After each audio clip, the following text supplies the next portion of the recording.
ராமானுஜதயா பாத்திரம் ஞான வைராக்யபூஷணம் ஸ்ரீமத்வேங்கடநாதாரியம் வந்தே வேதாந்ததேசிகம் லக்ஷ்மீநாதசமாரம்பாம் நாதயாமுனமத்தியமாம் அஸ்மதாச்சாரியபர்யந்தாம் வந்தே குருபரம்பராம் யோ நித்யமच्युतपदाम्बुजयुग्मरुक्मव्यामोहतस्तदितराणि तृणाय मेने अस्मद्गुरोर्भगवतोऽस्य दैकसिन्धोः रामानुजस्य चरणौ शरणं प्रपद्ये। माता पिता युवतयस्तनया विभूतिः सर्वं यदेव नियमेन मदन्वयानाम् आद्यस्य नः कुलपतेर्वकुलाभिरामम् श्रीमत्तदङ्घ्रियुगलं प्रणमामि मूर्ध्ना। भूतं सरश्च महदाह्वय भट्टनाथ श्रीभक्तिसार कुलशेखर योगिवाहान् भक्ताङ्घ्रिरेणुपरकालयतीन्द्रमिश्रान् श्रीमत्पराङ्कुशमुनिं प्रणतोऽस्मि नित्यम्। கருவிருத்தக்குழிநீத்தபின் காமக் கடுங்குழி விழுந்து ஒரு உருத்தம் புக்குழல் உருவீர் உயிரின் பொருள்கட்கு ஒரு விருத்தம் புகுதாமல் குறுகையர்கோன் உரைத்த திருவிருத்தத் தோரடி கற்றீரீர் திருநாட்டகத்தே. முன் உரைத்த திருவிருத்தம் 100 பாட்டும் முறையின் வரும் ஆசிரியமேழு பாட்டும் மன்னிய நற்பொருள் பெரிய திருவந்தாதி மறவாதபடி 87 பாட்டும் பின்னுரைத்ததோர் திருவாய்மொழி எப்பொழுதும் பிழையற 1102 பாட்டும் இந்நிலத்தில் வைகாசி விசாகன் தன்னில் எழில் குறுகை வருமாறா இறங்கு நீயே. சுவாமி நம்மாழ்வார் அருளிச் செய்த திருவிருத்தம் பாசுரத்தை அர்த்தத்தோடு அனுபவிக்க பிராப்தம். இப்பொழுது திருவிருத்தம் பாசுரம் கேட்கறதுக்கே ரொம்ப நல்லா இருக்கும். இந்த பிரபந்தம் மொத்தமுமே அது சேவா காலத்துல திருவிருத்தம் சேவிக்கும் போது ரொம்ப ஆனந்தமாக இருக்கும். 100 பாட்டும் ஒரே முறையில இருக்கு. அதனால அது அர்த்தத்தோடையும் சொல்லோடையும் சொல் அழகோடையும் ஆழ்வாரே சொல்ற மாதிரி பாலை தமிழர் இசைக்காரர் பத்தர் பரவும் ஆயிரத்தின் பாலைப்பட்ட இவை பத்தும் வல்லார்க்கில்லை வரிவதேன்னு திருவாய்மொழியை சாதிக்கிறார். தமிழர் இசைக்காரர் பத்தர் 3 பேருக்கும் பிடிக்குமா திருவாய்மொழி. தமிழர் அப்படின்னா தமிழ் மொழி நன்றாக தெரிந்து தமிழிலே ஆசையுள்ளவர்கள். இசைக்காரர் அப்படின்னா அதை பாட்டாக பாடக்கூடியவர்கள், சங்கீத ரசிகர்கள். பத்தர் அப்படின்னா பக்தர்கள். 3 பேருக்கும் திருவாய்மொழி பிடிக்கும் அப்படிங்கிறார். அந்த மாதிரியாக திருவிருத்தத்தை பொதுவாக இசை அப்படின்னு சொல்றது இல்லை. ஏன்னா இயல்பால இருக்கு. 4000த்துல 3000 இசைப்பா, ஒரு 1000 இயற்பா என்பதாக சம்பிரதாயத்திலே கணக்கிட்டு இருக்கிறார்கள். இசைப்பாவை பாட்டோட பாடலாம், இயற்பாவை பாட்டோட பாடாட்டா கூட பரவாயில்ல. அத சேவா காலம் மாதிரியாக இயலாக சொல்லி கொண்டு போகலாம் அப்படின்னு அந்த அர்த்தத்துல இயற்பாவிலே இந்த திருவிருத்தத்தை சேர்த்திருக்கிறார்கள். இசைப்பாலே திருவாய்மொழி அப்படிங்கிறது இருக்கிறது. அப்போ அப்படிப்பட்ட இந்த திருவிருத்தம் முதல் திருவந்தாதி, 2ஆம் திருவந்தாதி எல்லாமே இயற்பால தானே இருக்கு. இது சேவிக்கிறதுக்கும் ரொம்ப ஆனந்தமா இருக்கும், அர்த்தமும் ஆச்சரியமா இருக்கும். அதை நாம இப்ப பார்க்கலாம். திருவிருத்தத்துக்கு இருக்கக்கூடிய பெருமைகள்னு சிலது உண்டு. முதல் பெருமை, இது ஆழ்வாருடைய முதல் பிரபந்தம் என்பது. ஆழ்வார்களே நம்மாழ்வார் தான் பிரதானமானவர் அப்படின்னு நமக்கு எல்லாருக்கும் தெரியும். மற்ற ஆழ்வார்கள்லாம் நம்மாழ்வாருக்கு அங்கம் போலே, கை கால்கள் போலே என்று அருளி செய்வார்கள். நம்ம சரீரம் உடம்புன்னு இருந்தா கை கால்லாம் இருக்கும் இல்லையோ, அந்த மாதிரிதான் மற்ற ஆழ்வார்கள்.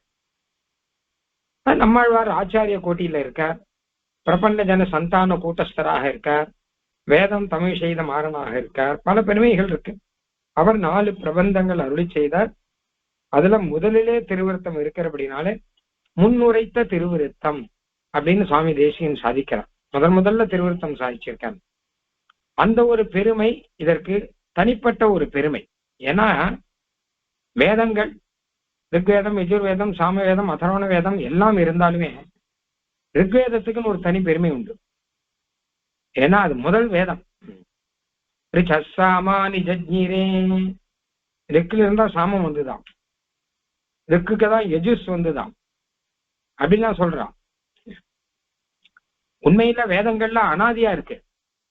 ஆனா கூட ரிக்வேதத்தை அடிப்படையாக வைத்து சாமகானம், ரிக்வேதத்தை அடிப்படையாக வைத்து யாஜுஷம், அதாவது யாகம் எப்படி செய்யணும் முதலான யஜுர்வேத விஷயங்கள் எல்லாமே இருக்கு. ஆகையினாலே ரிக்வேதம் முக்கியமானது, ரிக்வேதம் பிரதானமானது அப்படின்னு சொல்லுவான். இன்னைக்கும் ஒத்துன்றிருக்கா லௌகிகால், அதாவது விமர்சகாலும் அது ஒத்துன்றிருக்கா. அந்த மாதிரி இங்க சுவாமி தேசிகன் சாதிக்கிறார், எம்பெருமானாலே அயர்வரும் அமரர்கள் அதிபதியான திருமால் அவனாலே மயர்வர மதிநலம் பெறும்படி அருளப்பட்ட நம்மாழ்வார் தம்முடைய அனுபவ பரிவாகங்களான பிரபந்தங்கள் 4ல் முதல் பிரபந்தமாய் அப்படின்னு, அந்த பிரபந்தங்கள் 4ல முதல் பிரபந்தம் அப்படிங்கிற பெருமை இந்த திருவிருத்தத்துக்கு இருக்கிறது அப்படின்னு இது ஒரு பெருமை. இரண்டாவது பெருமை திருவிருத்தத்துக்கு, ஆழ்வார் பரதாழ்வான் என்ற நிலையிலே சம்சாரத்தை வெறுத்து இந்த திருவிருத்தத்தை அருளி செய்தார் அப்படின்னு. அதாவது ஒரு விஷயம் சொல்லலாம், திருவிருத்தத்துக்கு திருவிருத்தம் ஏன் பெயர் அப்படின்னா, விருத்தம் அப்படின்னா நடந்த விஷயம்னு அர்த்தம். சம்ஸ்கிருதத்துல விருத்தம்னு சொல்லுவாங்க. விருத்தம் அப்படின்னா நடந்த விஷயம்னு அர்த்தம். அவ திருவிருத்தம்னா நடந்த விஷயம். நடந்த விஷயம் என்ன அப்படின்னு கேட்டா, ஆழ்வாருக்கு நடந்த விஷயம், அதை ஆழ்வார் எடுத்து சொல்றார். ஆழ்வாருக்கு நடந்த விஷயம் என்ன அப்படின்னு கேட்டா, எம்பெருமானை விட்டு பிரிந்து இந்த சம்சாரத்திலே இருக்கிறபடினாலே அந்த துக்கத்தை சகிக்க முடியாத நிலையிலே ஆழ்வார் இருக்கார். அதை அருளி செய்கிற பிரபந்தம் தான் இந்த திருவிருத்தம் அப்படிங்கிறது. அப்போ ஆழ்வாருடைய ஒரு முதல் நிலையை, அதான் முன்னுரைத்த திருவிருத்தம், ஆத்திய ஸ்ரீய பிரபந்தே அப்படின்லாம் சொன்ன மாதிரி, ஆழ்வார் எம்பெருமா திடீர்னு அவதாரம் பண்ணார், எம்பெருமானாலே அவதாரம் பண்ணார், எம்பெருமானாலே ஞானம் ஊட்ட பெற்றார், எல்லாம் ஆச்சு. ஆனா பிரகிருதியில இருக்கார், சம்சாரத்துல இருக்கார். சம்சாரத்தில் இருக்கும்போது எம்பெருமானை விட்டு பிரிந்து இருக்கார். சிவை கொண்டது இருந்தா பெருமாளோட சேர்ந்து இருக்கலாம், சாலோக்கியம் சாரூபியம்னு. அப்படின்னா இல்லாம பெருமானை விட்டு பிரிஞ்சு இருக்கார். இந்த சமயத்துல அந்த பிரிவு, அதனாலே வரக்கூடிய துக்கம், அதுதான் சம்சாரம். அதை பற்றி ஆழ்வார் எடுத்து சொல்லி, நான் கஷ்டப்படுறேன் அப்படின்னு தன்னுடைய துக்கத்தை எடுத்து சொல்லி பெருமாளிடம் பிரார்த்திக்கிறார், விண்ணப்பம் செய்கிறார். அதனாலதான் இதுக்கு திருவிருத்தம் அப்படின்னு பெயர். இதனால என்ன தெரியுதுன்னு கேட்டான்னா, ஒரு ஆழ்வார் பெருமாளை விட்டு பிரிஞ்சு இருக்கிற சோகம் தெரியுது மட்டுமல்ல, ஆழ்வாருக்கு பெருமாள் கிட்ட இருக்கக்கூடிய ஸ்நேகம் தெரியுது. ஏன்னா ஸ்நேகம் இருந்தாதானே ஸ்லோகம் வரும். ஒருத்தர் விட்டு பிரிஞ்சு கஷ்டப்படுறோம் அப்படின்னா, அப்ப அவர்கிட்ட ஸ்நேகம் இருந்தாதான் அவரை பிரிஞ்சு இருக்கும்போது கஷ்டப்படுவோம். இல்லாட்ட சரிதான் வந்தார் போனார் அப்படின்னு ஆயிடும். ஆனா அப்படி இல்லை, ஏதோ வந்தார் ஏதோ போனார் அப்படின்னு இல்லாமல் அவரை விட்டு பிரிந்து இருக்க முடியாத ஒரு நிலை, அந்த அளவு ஸ்நேகம், அந்த அளவு அன்பு அப்படிங்கிறது ஆழ்வாருக்கு இருக்கிறபடினாலே அதை வெளிப்படுத்துகிறார் அப்படிங்கிற ஒரு பெருமை இதற்கு இருக்கு, இந்த திருவிருத்தத்துக்கு. அப்புறம் மூணாவது பெருமை என்னன்னு கேட்டா, மொத்தமுமே நாயிகா பாவத்துல அருளி செய்கிறார். இங்க முதல் பாசுரம் ஆழ்வார் தாமான நிலையிலே அருளி செய்கிறார். அந்த மாதிரி கடைசியிலையும் தானா அருளி செய்கிறார். நடுவுல இருக்கிறதெல்லாம் மொத்தமும் சொல்லலாம், இல்ல பெரும்பாலும் 90% வச்சுக்கோங்க, நாயிகா பாவத்துல தான் ஆழ்வார் இருக்காரு. இரண்டாவது பாட்டிலே நாயிகா பாவம் ஆரம்பம். பராங்குஷ நாயகியாக ஆழ்வார் இருந்து கொண்டு அந்த தலைவன் தலைவி இந்த நிலைமையிலே அருளி செய்கிறார். இது ஏன் அப்படின்னு கேட்டான்னா, பெருமானை விட்டு பிரிஞ்சு இருக்கிற ஆழ்வாருக்கு அந்த அளவு ஸ்நேகமும் அந்த அளவு பிரேமமும் அப்புறம் அந்த அளவு பெருமானை விட்டு பிரிஞ்ச துக்கமும் இருக்குன்னா இதற்கு சரியான துறை அகத்துறை தான், நாயிகா நாயக பாவம் தான். அதெல்லாம் அவ்வளவு சரியா சொல்ல முடியாது. இதுக்கு நல்ல உதாரணமாயும் இருக்கணும். மாத்திரம் இல்ல, இது பொருத்தமா இருக்கும். அங்கதான் ஒரு நாயிகா நாயகன் அப்படின்னு வரும்போது விட்டு பிரிந்து இருக்கும் போது கஷ்டப்படுகிறார்கள், நல்ல ஸ்நேகத்தோடு இருக்கிறார்கள், எல்லாம் வரும். இங்க அழகா ஒரு விஷயம் சொல்றா, பதிவிரதா தர்மம் அப்படிங்கிறது நல்லா வருமா இதுல, இந்த நாயகன் நாயிகாக்குள்ள. பதிவிரதா தர்மம்ங்கிறது என்ன அப்படின்னு கேட்டான்னா, அனன்ய சேஷத்துவம், அனன்ய சரணத்துவம், அனன்ய போகத்துவம், 3. அனன்ய சேஷன்னா நல்ல சிறந்த பதிவிரதா அப்படின்னா, கணவனை தவிர வேறு யாருக்கும் நான் உரியவள் அல்ல, இது அனன்ய சேஷத்துவம். அப்புறம் அனன்ய சரணத்துவம்னா, கணவனை தவிர வேறு உபாயம் எனக்கு இல்லை, அவர் என்ன கொடுக்குறோ அதுதான், வேற யார் எதை கொடுத்தாலும் வேண்டாம். எது ஆனாலும் ஒரு 5 பைசாலேருந்து ஆகட்டும், ஒரு வஸ்திரமாகட்டும், ஒரு புஷ்பமாகட்டும், அவர் கொடுத்தா உண்டு, வேற யார் கொடுத்தாலும் எனக்கு அது தேவையில்லை. இது அனன்ய சரணத்துவம்.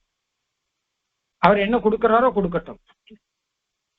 3வது அனன்ய போகத்துவம் அப்படின்னா, எனக்கு இருக்கக்கூடிய சுகம் அப்படிங்கிறது எந்த விதமான சுகமானாலும் அவரோட தான் அப்படின்னு. வாழ்க்கையில எத்தனையோ விதமான போகங்கள் இருக்கும் இல்லையோ, எல்லாமே அவரோட தான், வேற இல்லை. இதுதான் அனன்ய சேஷத்துவம், அனன்ய சரணத்துவம், அனன்ய போகத்துவம். இது அழகா சொல்ற சீதா பிராட்டி சொல்றார் ஸ்ரீமத் ராமாயணத்துல. பெருமாள் காட்டுக்கு போகும்போது சீதா பிராட்டியை பார்த்து, நீ இங்கேயே இரு, நீயே கஷ்டப்படணும், நான் தான் காட்டுக்கு போய் கஷ்டப்படணும், நீ இங்கேயே சௌக்கியமா இருக்கலாமே அப்படின்னா, அப்ப பிராட்டி சொல்றாரு, இது எனக்கு சௌக்கியம் இல்லை, உம்மோட இருக்கிறது தான் எனக்கு சௌக்கியம்.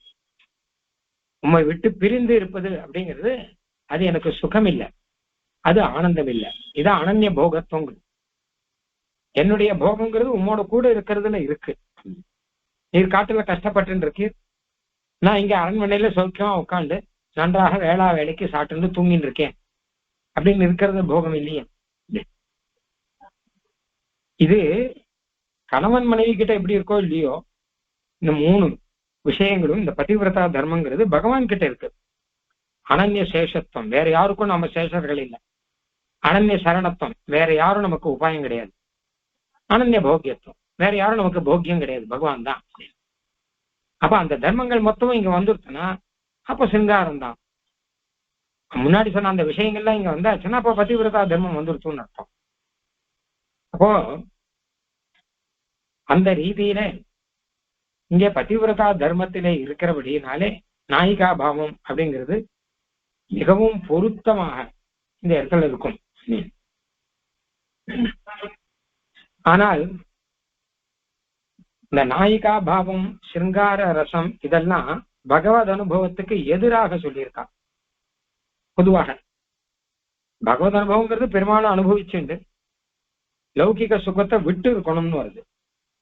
ஆனா நாயிகா பாவங்கிறது லௌகிகம் தானே, அது ஒண்ணு சாஸ்திரியம் பெரிய அளவில் அப்படி கிடையாது, அது லௌகிகம்.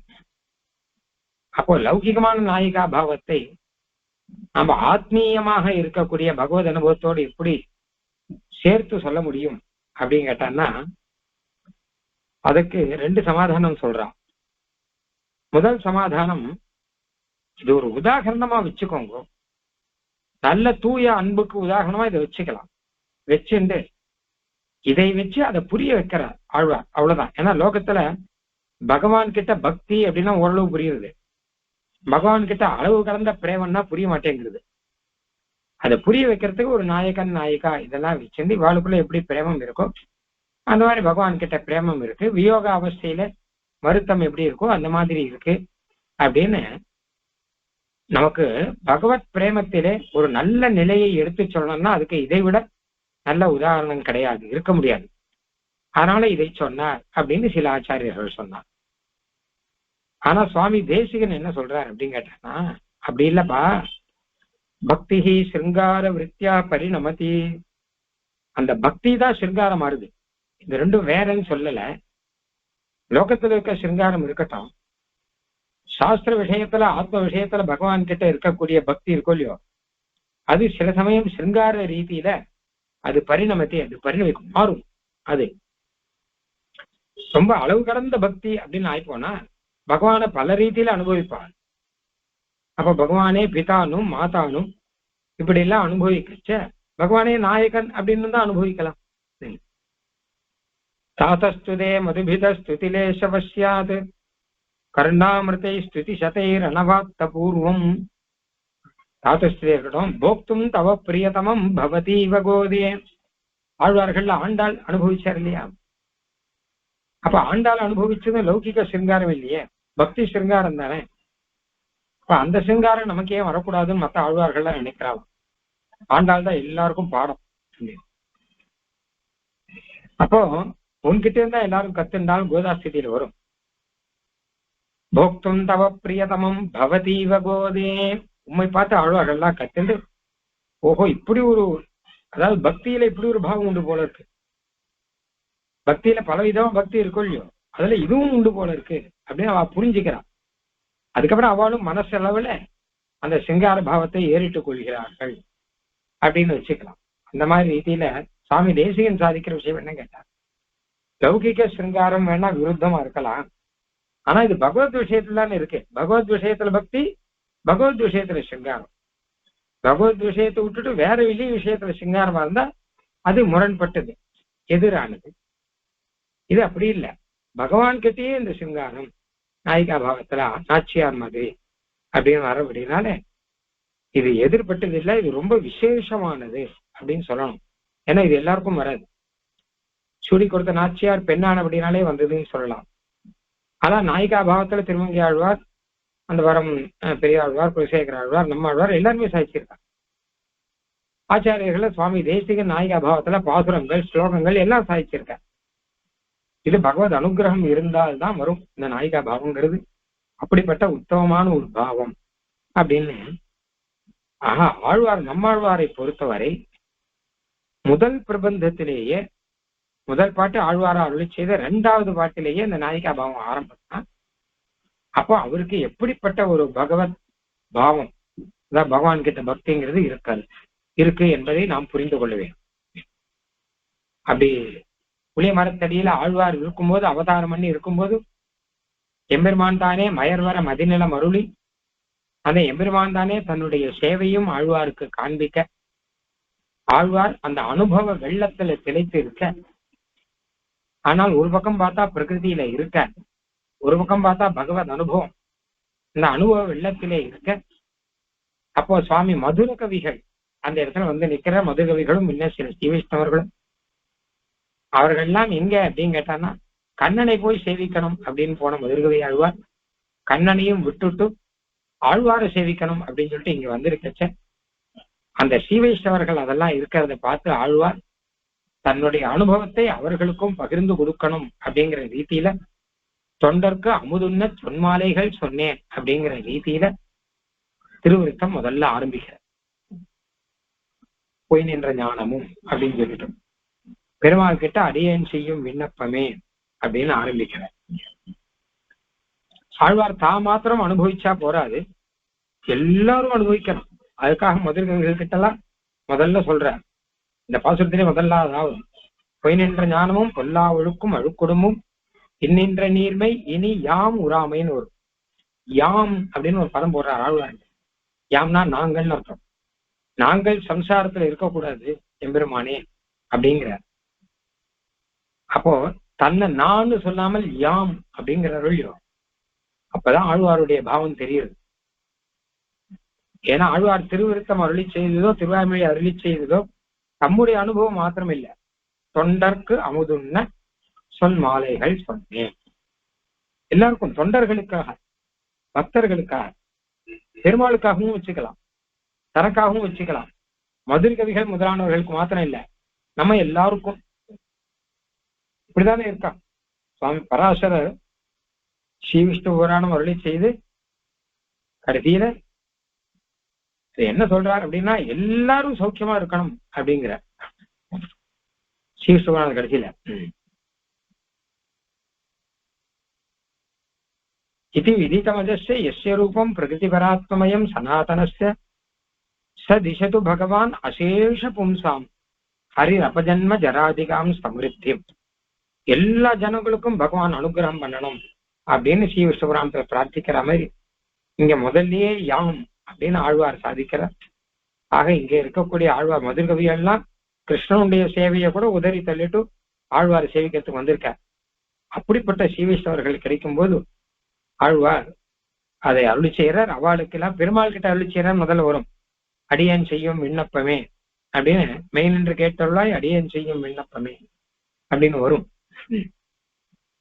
பெருமாளுக்கு அருளி செய்கிற முகத்திலே அவர்களுக்கு இந்த சொல் மாலைகளை சொல்லுகிறார், அவர்களுக்கு சொல்ற முகத்திலே பெருமாளுக்கு சொல்லுகிறார் அப்படின்னு ரெண்டு விதமாகவும் சொல்லலாம். அதனாலே ஆழ்வார் தம்முடைய நிலைமையை இங்கே எடுத்து சொல்லுகிறபடினாலே இதுக்கு திரு விருத்தம் அப்படின்னு. விருத்தம்னா நடந்த விஷயம், திரு அப்படின்னா இது பகவத் விஷயமா இருக்கிறபடினால ஸ்ரீ அப்படின்னு சேர்த்து சொல்ற மாதிரி இங்க திரு அப்படின்னு சேர்த்து சொல்றாரு.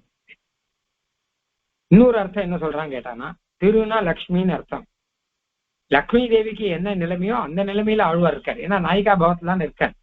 அதனால செய்யாள் படி அப்படின்னு சுவாமி தேசியம் அருளி செய்யார். இந்த விஷயத்த நாயிகா பாவம் இருக்கும்போது சுவாமி தேசியம் சொல்றார் இது செய்யாள் படி அப்படின்னு. செய்யாள்னா லக்ஷ்மி தேவி மாதிரி இருக்காள்.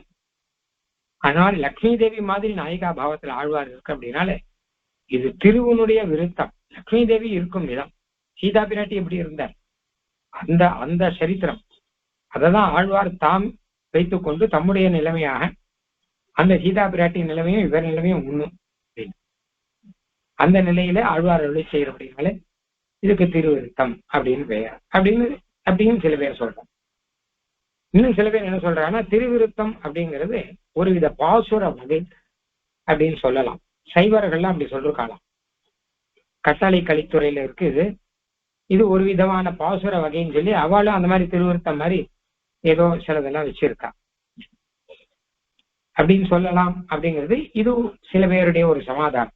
ஆனால் நம்ம வியாக்கியானங்கள்ல நம்ம பூர்வாச்சாரியர்கள் பெரியவாச்சான் பிள்ளை வியாக்கியானம் சாதிச்சிருக்கார், பரகால சுவாமி வியாக்கியானம் சாதிச்சிருக்கார், உத்தமர் சுவாமி வியாக்கியானம் சாதிச்சிருக்கார், இன்னும் கூட நிறைய பேர் சாதிச்சிருக்கார்.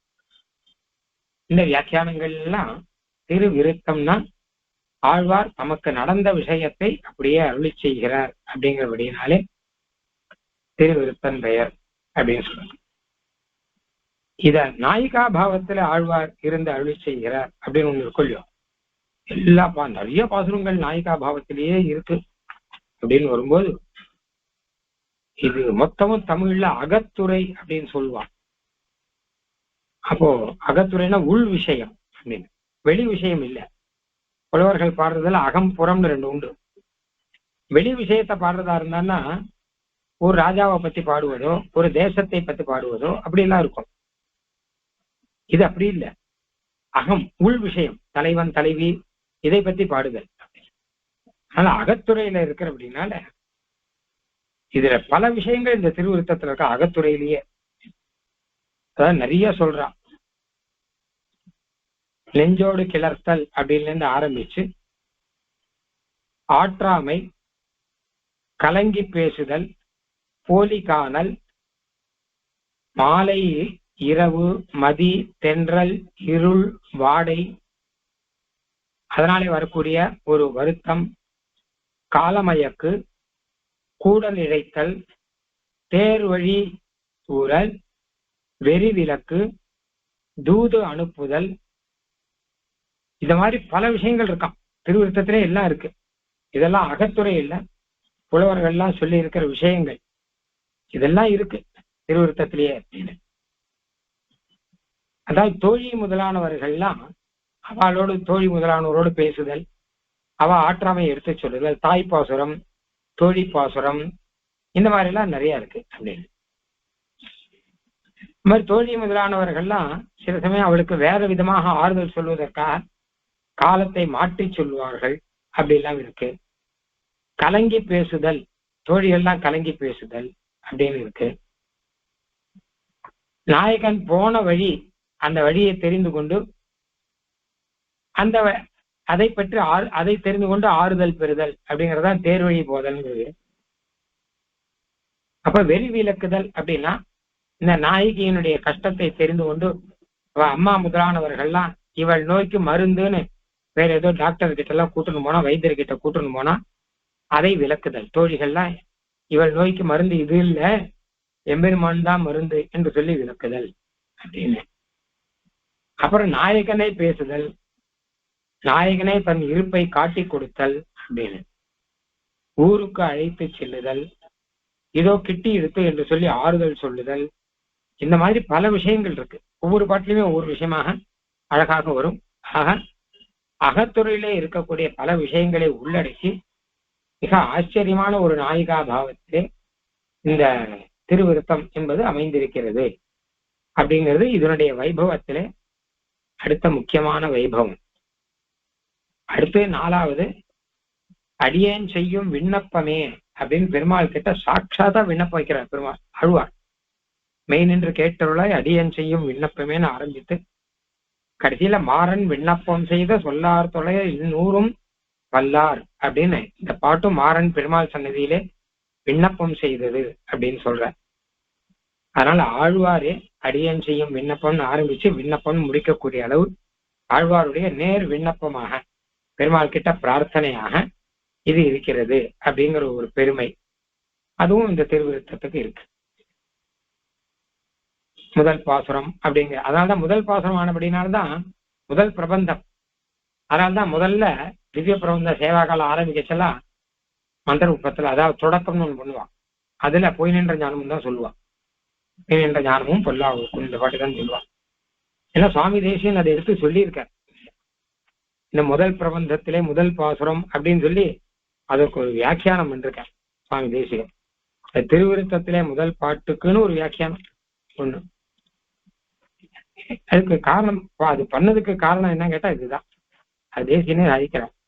தம்முடைய அனுபவ பரிவாகங்களான பிரபந்தங்கள் நாளில் முதல் பிரபந்தமாய் இவர் தம் விற்த்தாந்தங்களை முன்னிடுகையாலே திருவிருத்தம் என்று பெயர் பெற்ற பிரபந்தம் அதில் முதல் பாட்டு அப்படிங்கிற அந்த முதல் பாட்டுக்கு தேசியன் வியாக்கியானம் பண்றார் உபகார சங்கிரகம் அப்படிங்கிற கிரந்தத்துல. அதை பத்தி நாளைக்கு பார்க்கலாம். இப்ப ஆக முதல் பிரபந்தம் அதுல முதல் பாட்டு அப்படின்னு அத்தனை விசேஷமா எடுத்து சொல்ற. ஆத்யே ஸ்வீய பிரபந்தே சடஜித் அவிததே சம்ஸ்கிருதேர் துஸ்ஸகத்வம். முதல் பிரபந்தத்துல இந்த சம்சாரம் தாங்க முடியாமல் இருக்கு அப்படின்னு ஆழ்வார் சொல்ற அப்படிங்கிறது இதுல இருக்கு. பரதாழ்வான் நிலை அப்படின்னு நம்ம ஏற்கனவே பார்த்திருக்கோம். பரதாழ்வான் கிட்ட முதல்ல ராஜ்யத்தை கொடுத்த போது அவர் அப்படிதான் வெறுத்த, இந்த ராஜ்யத்தை எனக்கு கொடுக்குறங்களே, நான் பெருமாள் ராமனுக்கு சேவை பண்ணணும்னு நினைச்சுட்டு இருக்கேன், ராஜ்யத்தை கொடுக்குறங்களே, அந்த மாதிரி இந்த சம்சாரத்தை எனக்கு கொடுத்துருக்கங்களே, பகவத் சேவை இல்லையே அப்படிங்கிற வருத்தத்துல ஆழ்வார் அருளி செய்கிறார். ஆனால் இந்த வருத்தத்துல இருக்கும்போது இந்த நாயிகா பாவங்கிறது எப்படி பொருத்தம், சம்சாரத்துக்கு அதுக்கு என்ன அப்படின்னு கேட்டார்னா, ஆழ்வாரை பொறுத்தவரை சம்சாரம் துக்கம்.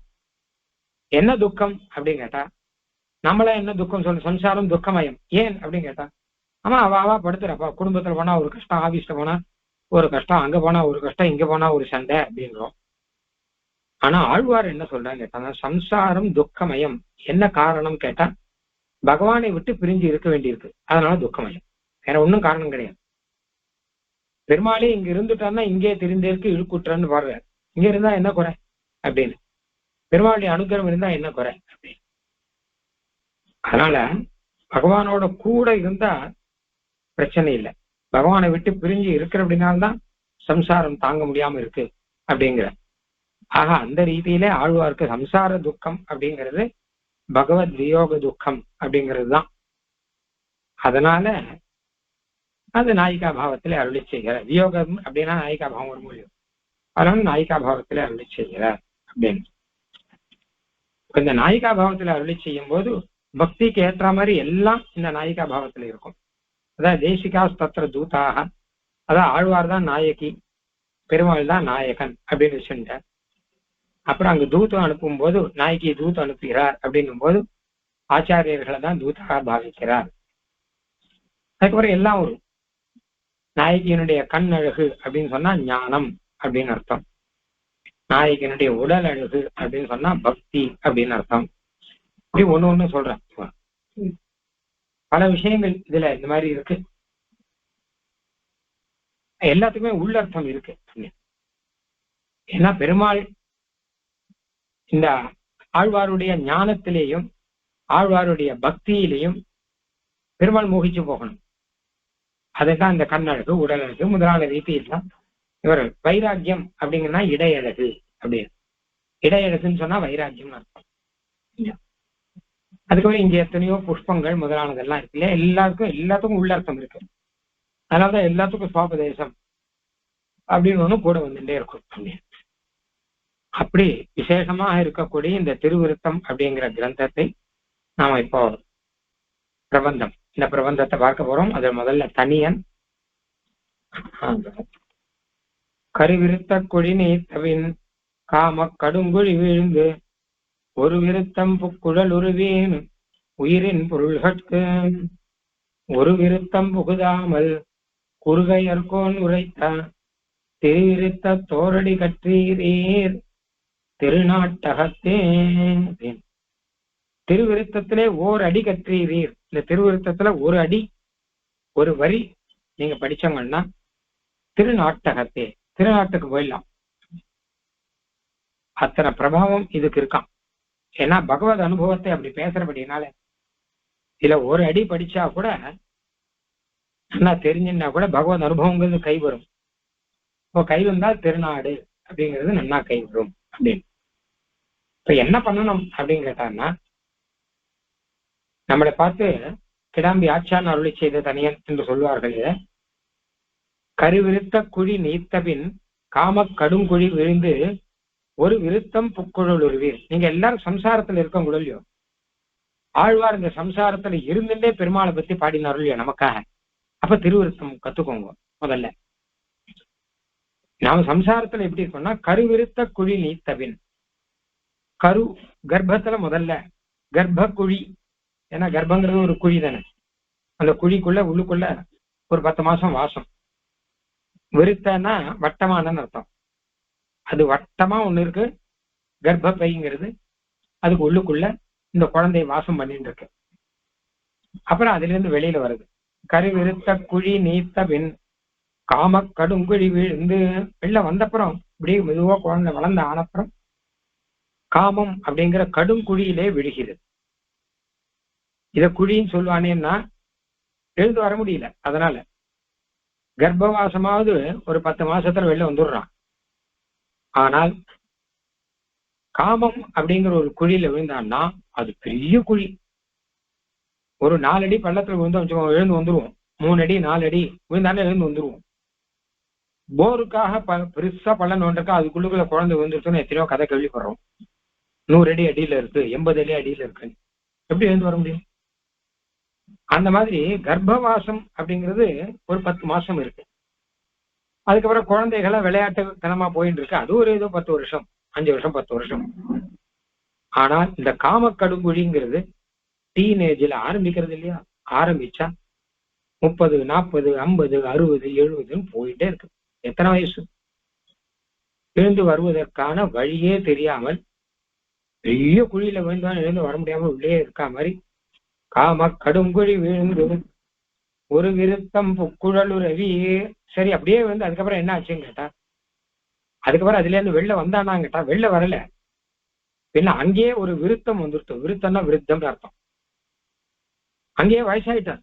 அங்க இருந்துட்டு இருக்குச்சியே அப்படியே வயசாகி அப்படியே இவன் அனுபவிக்க முடியாமல் அப்படியே போயிட்டு இருக்கு.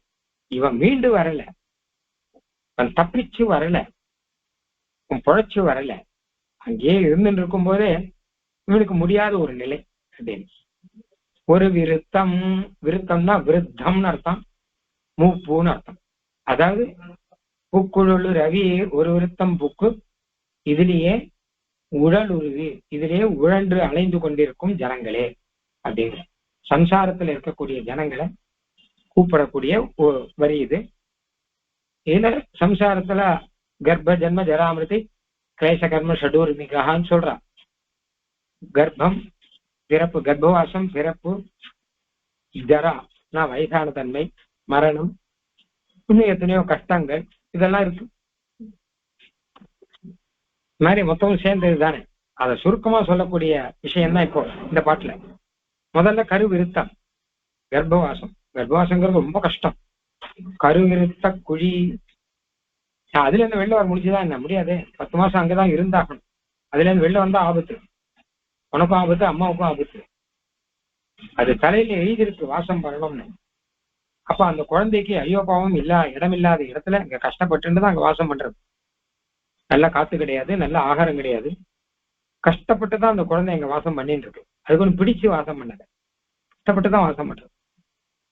கர்ப்பவாசம்ங்கிறது நரகவாசம் மாதிரியா அப்படிங்கிறா. நரகவாசம் கேள்விப்பட்டிருக்க முடியும். அதே மாதிரிதான், அந்த அளவு கஷ்டம்.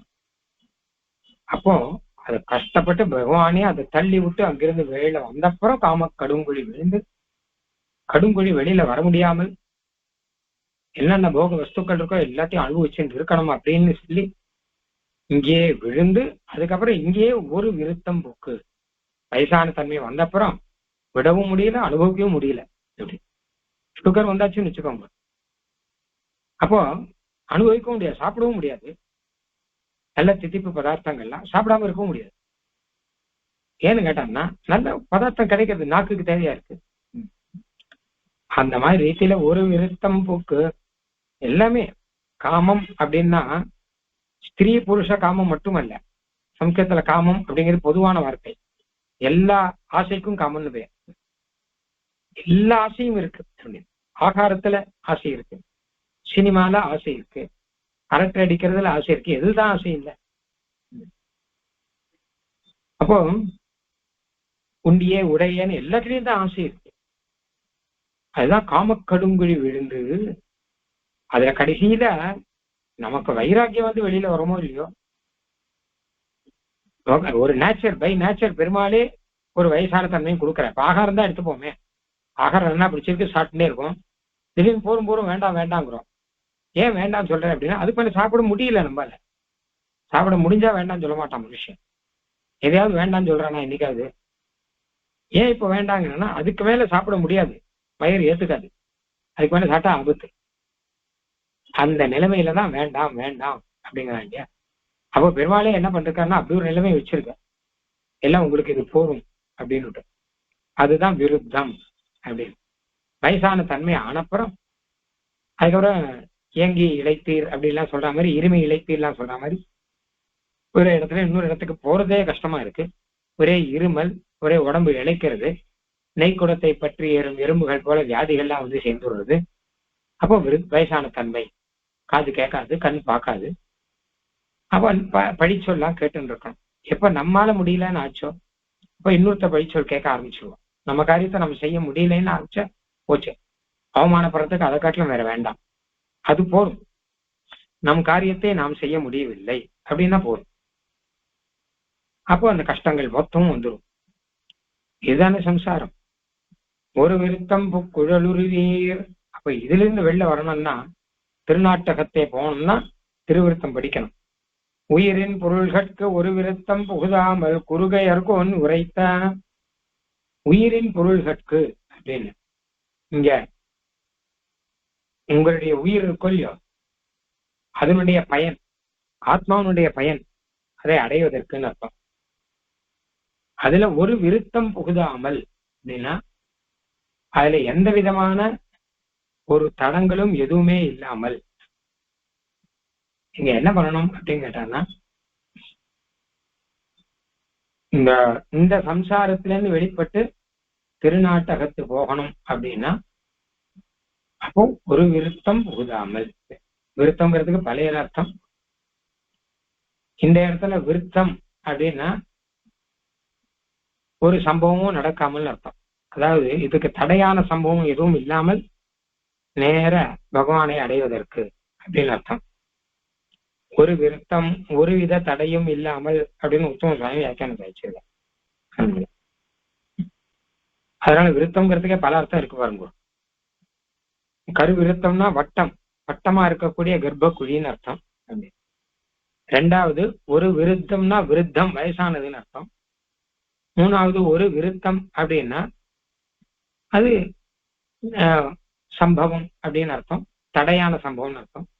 ஒரு விருத்தம் புகுதாமல் ஒரு தடையும் இல்லாமல் நீங்க திருநாட்டகத்துக்கு போனோம்னா குறுகையர் கோன் உரைத்த திருவிருத்தத்து ஓரடி கற்றீது. திருவிருத்தம்ங்கிறது பிரபந்தம். ஒரு விருத்தம் புகுதாமல் குறுகையர்கோன் உரைத்த ஒருவித தடையும் நேரிடாமல் குறுகையர்கோன் உரைத்த திருவிருத்தத்து ஓரடி கற்றீர் திருநாட்டகத்தே. குறுகையர்கோன் திருக்குறுகூர் ஆழ்வார் அவர் அருளி செய்த திருவிருத்தத்திலே ஏதாவது ஒன்னாவது ஓரொன்று தானே அமையாதோன்னு தேசியம் சொன்னார் இல்லையா? இந்த மாதிரி ஆழ்வாருடைய இந்த பிரபந்தத்திலே ஒரு பாட்டு இருந்தா கூட போதும், ஒரு வரி இருந்தா கூட போதும். ஏன்னா உண்மையிலே ஒரு ஆச்சரியமாக இருக்கும்.